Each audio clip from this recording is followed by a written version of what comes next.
أسرع وأحلى وأسهل طريقة لتتبيل وراك الفراخ بهالطريقة. أنا كان عندي 4 وراك، نظفتهم كويس بالخل وزبطتهم، وشوفوا هاي المكونات اللي رح أحتاجها. 4 وراك، رح أحتاج أي نوع خضروات موجود عندي. كان عندي جزر، فلفل أخضر، البهارات، ومعجون الطماطم. أول شغلة رح أحط السمنة ورح أخليها تسيح زي ما أنتم شايفين.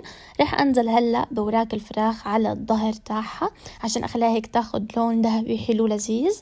هيك طبعا هاد شكلها زي ما انتم شايفين. رح أبدأ هيك إنه أقلبها، كل شوي أقلبها لحد ما تاخد. حطيت عليها ملح وفلفل أسود، هيك شكلها. خلاص هلأ رح أشيلها عشان أكمل باقي الطبخة. طلعوا كيف أخذت لون حلو. رح أشيلها هلأ ورح أنزل بكل الخضروات اللي أنا قلت عليها: الجزر، الفلفل الأخضر الرومي، لو في عندك ألوان عادي، أنا ما كان عندي إلا الأخضر، وعندي شطة وجزر. رح أحطهم هلأ كلياتهم مع بعض وأستمر بتقليبهم لحد ما يستوي شوي. رح أحط هلأ كمان معاهم البهارات. عندي بابريكا، عندي قرفة، عندي فلفل أسود، ملح، كركم، عشان بس هيك يعطي لون بسيط، وبهارات الفراخ أو الدجاج المشكلة مثلا. رح أستمر بالتقليب، ورح أضيف هلأ معلقتين معجون طماطم، ومعلقة توم مهروس. أو لو ما في يعني مش عندك توم مهروس، بيكونوا 3 فصوص توم بتدقيهم وتحطيهم. وأنا حبيت كمان أحط عليها حبة بندورة أو طماطم مقطعة. بقلب كله مع بعض وبزودها نص كاسة مي.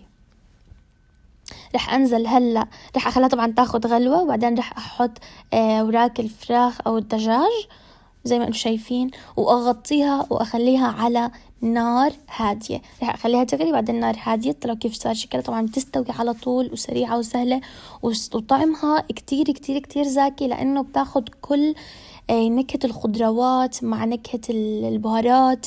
كتير كتير طعمها زاكي. هي طبعا شكلها أنا سيبتها تستوي براحتها. بجيب صينية بحطها ورح أدخلها تحت الشواي، مش بالفرن، تحت الشواي بس هيك تاخد لون حلو. وألف صحة وهنا. طبعا أنا قدمتها جنب رز. طلع كيف شكلها هاد هيك بعد ما خلصت.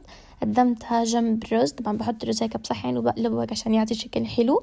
وألف صحة وهنا. إذا عجبك الفيديو ما تنسي تعملي لايك وشير وسبسكرايب للفيديو عشان يوصلك أسرع فيديوهات بأسهل طرق، بأسهل مكونات. وشكرا كتير لكم، محبتي لكم، وشكرا كتير.